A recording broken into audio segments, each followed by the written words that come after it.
할렐루야. 아멘. 네, 오늘은 강림절 마지막 주일입니다. 이제 다음 주면 크리스마스인데요. 이 세상에는 참으로 많은 길이 있죠. 제가 처음에 미국에 2001년도에 왔거든요. 그때만 해도 이제 운전을 하려고 하면은 목적지를 정하고 가려고 하면 제일 먼저 해야 되는 것들이 있어요. 가장 먼저 지도를 살펴봐야 했습니다. 지도를 펼쳐서 목적지를 정하여 인터넷에서 보통 그 디렉션을 프린트아웃해서 가게 되죠.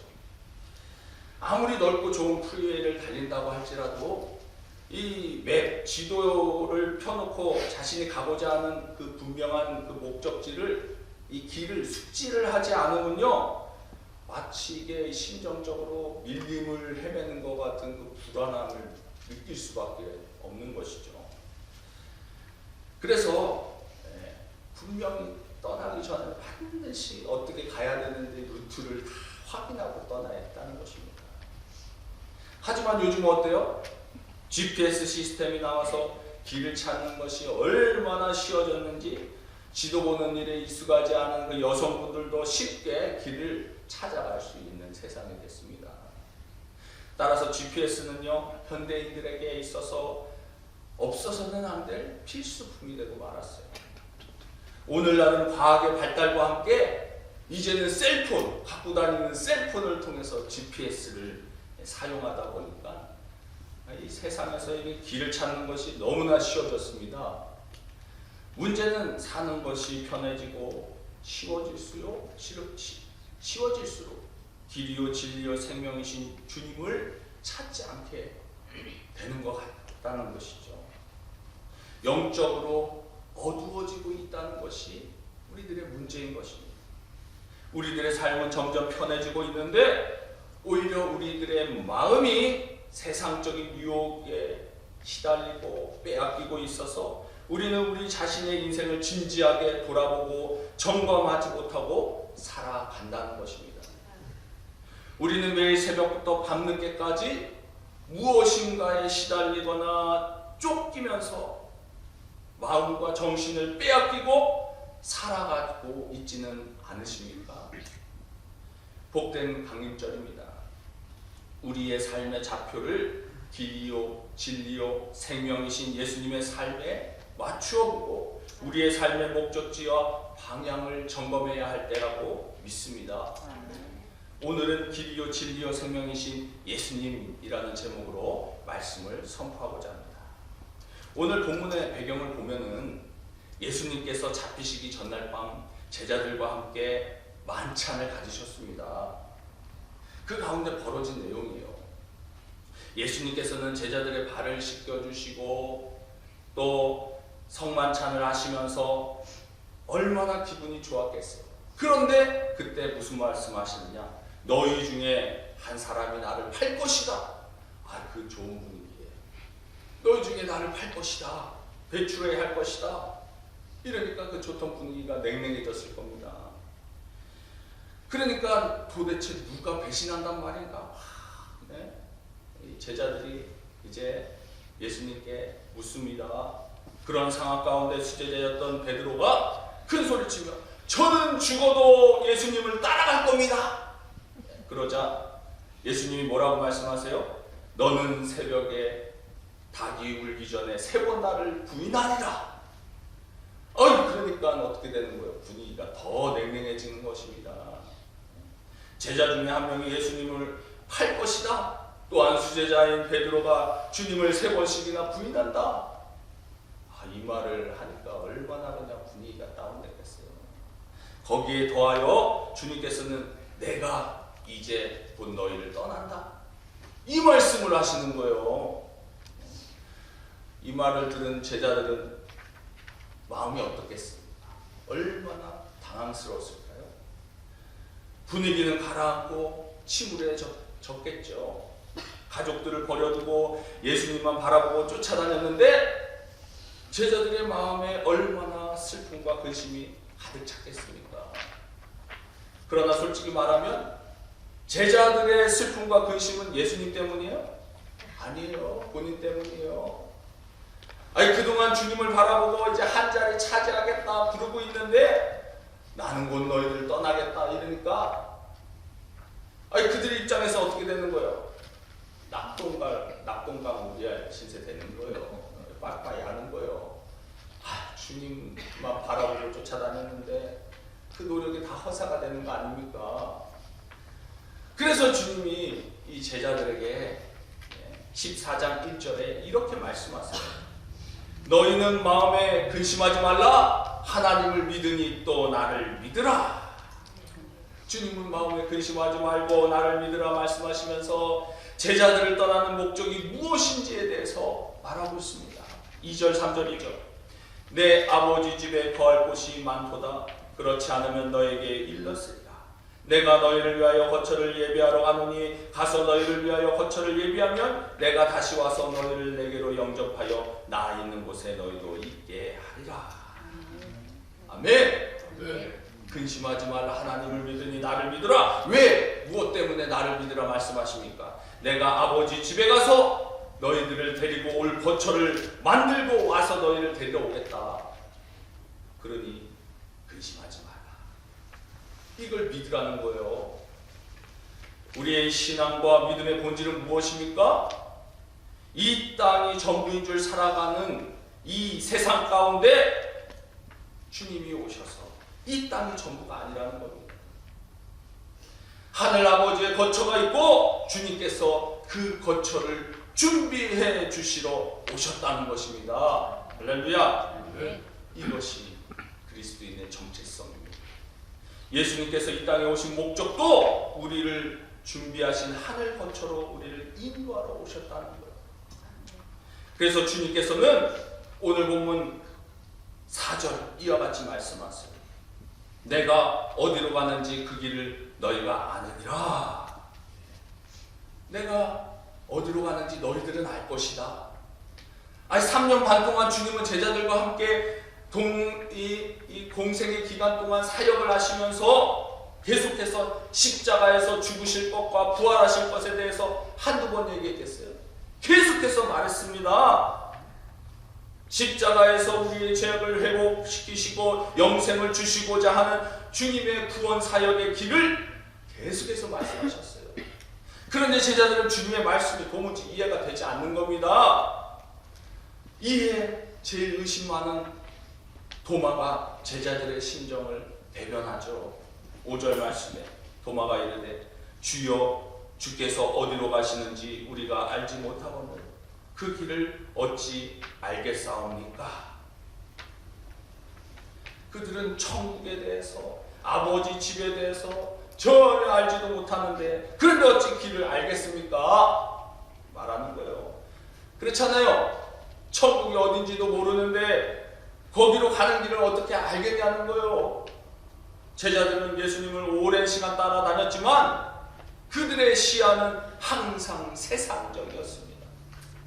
예수님을 따를 때에도 예수님이 이제 임금이 되면 왕이 되면 한 자리 차지하려고 따라다녔던 거예요. 정말 하나님의 아들인 메시아로 보지 않았습니다. 영적으로 해석하지 않았습니다. 그래서 그 길이신 예수 그리스도가 바로 눈앞에 있는데도 그 길이 어딨냐고 물어보는 거예요. 예수님을 위대한 스승으로 인정했지 지상과 영혼을 연결하는 유일한 구원의 통로라는 사실을 몰랐던 것입니다. 그래서 오늘 본문의 가장 핵심되는 말씀 주님이 말하잖아요. 6절 말씀 우리 같이 읽겠습니다. 시작. 예수께서 이르시되 내가 곧 길이요 진리요 생명이니 나로 말미암지 않고는 아버지께로 올 자가 없느니라. 아멘. 여기서 주님께서 말하는 것이 나는 곧 길이요 진리요 생명이라고 할 때 정관사 더를 붙여서 말하는 것이에요. 이 더는 고유명사가 붙는 것입니다.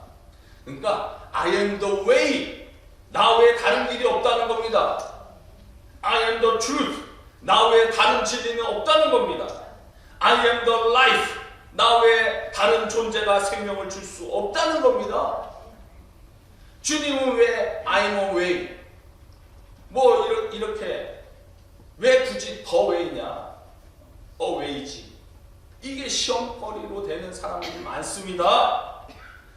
왜 I am I'm one of the truth 이렇게 하지 않고 I'm the truth라고 하느냐. 이것이 거슬리는 사람들이 오늘날 얼마나 많은지 몰라요. 나로 말미암지 않고는 아버지께로 올 자가 없느니라. 주님은 말씀하세요. 어떻게 보면 상당히 배타적인 말이죠. 왜 세상에 많은 종교들이 있는데 기독교만 예수만으로 구원으로 가는 길이라고 하는가? 어떻게 정상으로 가는 길이 하나일 수 있냐는 거예요. 우리는 하늘나라로 가는 길을 모릅니다. 아버지의 거처를 가는 길을 모릅니다. 누구만 알 수 있는 거예요? 하늘로부터 온 자만 아는 거예요. 하늘나라에서 온 자만이 그 길을 알 수 있다는 겁니다. 예수님께서 이 땅에 오셔서 계속 그 말씀하시는 거예요. 나는 어디로부터 와서 어디로 가는지 안다. 세상은 그걸 모르기 때문에 주님이 유일한 길이다 말하는 것입니다. 주님이 유일한 길인 까닭은 그분이 하늘로부터 하나님으로부터 오셨고 거기로 돌아갈 것이고 돌아가서 우리의 거처를 마련하고 우리를 데리고 그리로 가겠다 말씀하셨어요. 그러니 그분을 따르지 않고 누구를 따르겠습니까? 우리의 죄로 인해서 하나님과 우리 사이에 건널 수 없는 커다란 간격이 있는데 다리가 있어야만 건널 수 있는 겁니다. 다른 길이 없다는 거예요. 예수님만이 유일한 길이십니다. 주님이 이 영생의 길을 위해 자신을 십자가에서 희생하시고자 이 땅에 오신 것이 바로 성탄절의 목적입니다. 따라서 우리는 세상에서 영생의 길을 모르는 어리석은 삶을 살아서는 안 된다는 것입니다. 모든 하늘의 능력과 축복과 은혜가 다 예수 그리스도를 통해서 전달이 되는 것이에요. 우리는 예수 이름으로 구할 때 하늘로부터 능력을 받게 되는 줄 믿으시기 바랍니다. 아멘. 둘째로 주님은 진리가 되십니다. 기독교가 배타성을 가진 이유는 역설적이게도 진리이기 때문입니다. 진리는 원래 배타성을 지녔습니다. 우리는 우리 일상생활 가운데서도 너무나 쉽게 적용할 수 있어요. 아이 집에 문을 여는데 아무거나 쑤셔갖고 톡 돌리면 돌아가면 그게 자물쇠요? 예? 아니 그냥 아무거나 그냥 칼로 집어넣어도 들어가고 뭐 그냥 도라에버려도 열고 뭐 다 열 수 있다고 해보세요. 그 무슨 의미가 있냐는 겁니다. 문의 자물쇠가 그렇게 정상이냐는 거예요. 집에 들어갈 때 문에 맞는 열쇠가 하나인 것처럼 진리는 배타성을 지닌 것입니다. 진리의 옵션이 많으면 복잡해지는 거예요. 그거는 케이아스, 혼돈이에요. 그건 진리가 아니에요. 여러분, 비밀번호는 하나예요. 여러 개가 아닙니다. 우리들이 셋업 해놓을 때 비밀번호를 뭐 수십 개를 내놓고 그냥 아무거나 누르면 다 들어가요? 아니잖아요. 뭐 셀폰이든 컴퓨터든 뭐 은행 부자든 비밀번호 하나 정해놓고 우리가 쓰는 거 아닙니까? 근데 왜 여러 개 안 만드냐고 막 따져보십시오. 왜 나는 못 들어가게 하냐고. 여러분들 그런 사람 있으면 저한테 말씀하세요. 제가 부자를 한번 좀 열어보고 얼마 들었나. 여러분들이 그거 얘기하는 거 아니에요. 세상 사람들이 인간적으로 생각하면 너무나 많은 논쟁의 대상인 거고 배타적인 것 같지만 이러한 논쟁이 될 것을 알지만 주님은 돌직구로 말씀하십니다. 왜요? 진리이시기 때문에. 진리에는 배타성이 수반될 수밖에 없는 것입니다. 그거 외에는 진리가 아니기 때문에. 결국 진리 외에는 다 가짜입니다. 받아들이기 어렵더라도 이것을 받아들여야만 우리는 영원으로 갈 수 있는 것입니다. 할렐루야! 네. 셋째로 주님은 생명이십니다. 예수님께서 내가 곧 생명이라는 것은 내가 생명을 주는 하나님이시다 라고 선포하는 것과 마찬가지라는 거예요. 여기서 말하는 생명은 동물들도 가지고 있는 생물학적인 생명을 말하는 것이 아닙니다. 여기서 말하는 생명은 영적인 생명을 말하는 겁니다. 많은 사람들이 생물학적으로는 살아있지만 영적으로는 죽어 있습니다. 그래서 그렇게 우울하고 절망적이고 어두운 것입니다. 그러나 예수님을 만나는 순간 우리에게 영적인 생명이 살아나기 시작하는 거예요. 부활의 능력으로 새롭게 살아납니다. 그래서 예수 믿는 사람과 믿지 않는 사람은 영적으로 너무 다른 겁니다. 아무리 화려한 인생을 살아도 영적인 생명이 없는 사람들은 불쌍한 인생이에요. 생명이 없는 존재, 뭐가 같습니까? 짐승과도 같고 막말로 얘기해서 마네킹과 같다는 겁니다. 그러나 예수님의 생명이 있는 분들은 나이가 들어서도 눈빛이 반짝거리고 살아나게 되는 것입니다. 왜? 소망이 있기 때문에. 할렐루야. 영적인 생명은 하나님과의 관계가 회복될 때 비로소 우리 안에 살아나게 되는 것입니다. 사랑하는 성도 여러분, 하나님께서 우리에게 새 생명을 주신 줄 믿습니다. 그를 만나기 전까지는 살아도 산 것이 아니었는데 그를 만남으로 인해서 우리는 새로운 생명을 얻게 되었습니다.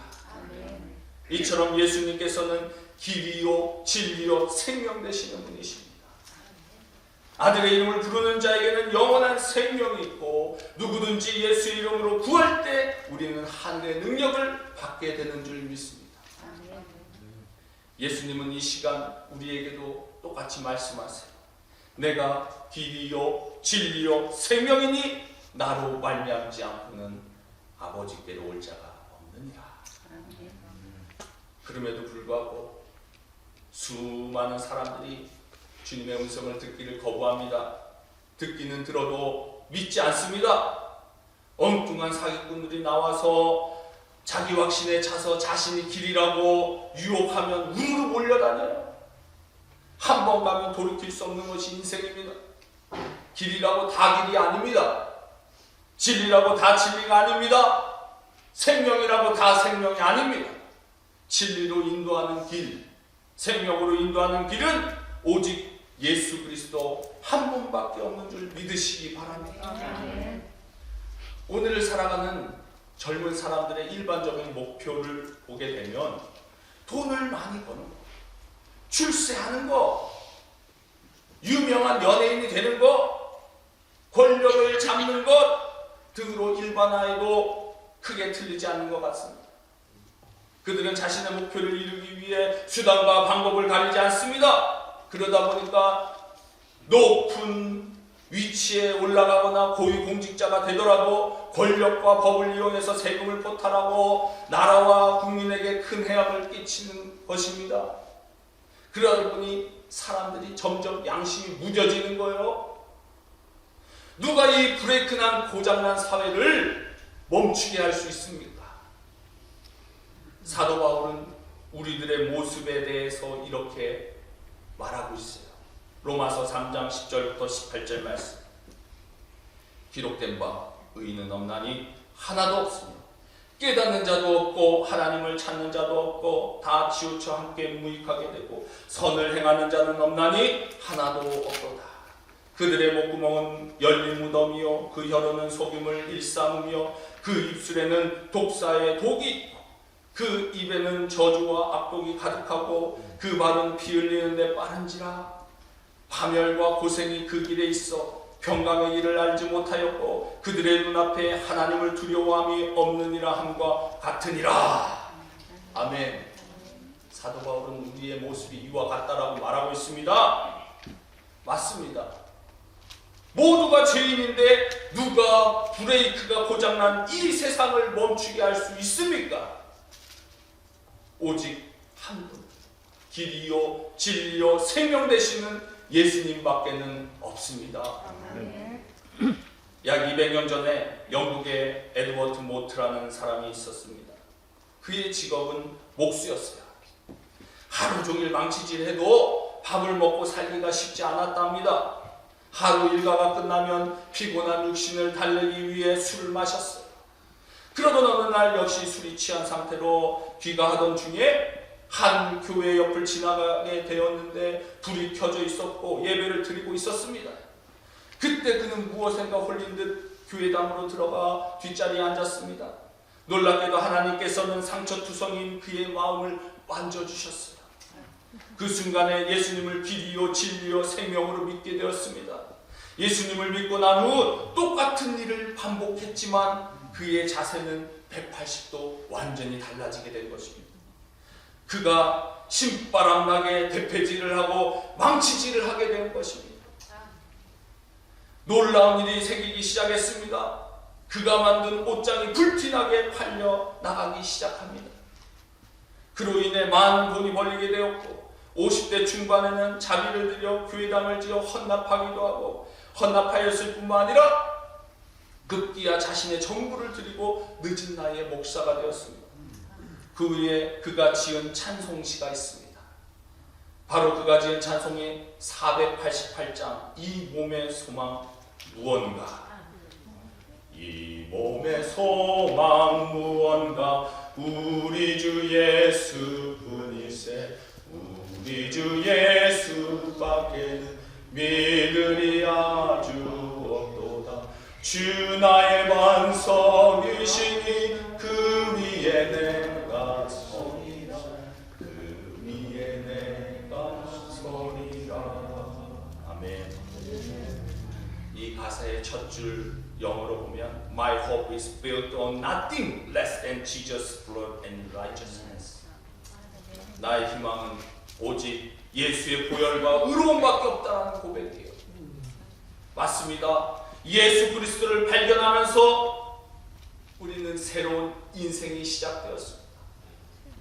나는 곧 길이요 진리요 생명이다. 이 세 가지는 모두 예수님의 십자가의 죽음을 전제로 우리에게로 오는 것입니다. 예수님의 십자가의 보혈로 하나님과 나 사이에 길을 놓으신 것입니다. 저는 성탄절을 준비하면서 우리 모두 주님을 영적으로 제대로 볼 수 있는 영적인 눈이 뜨여지기를 원합니다. 주님은 우리가 천국으로 가는 길이 되십니다.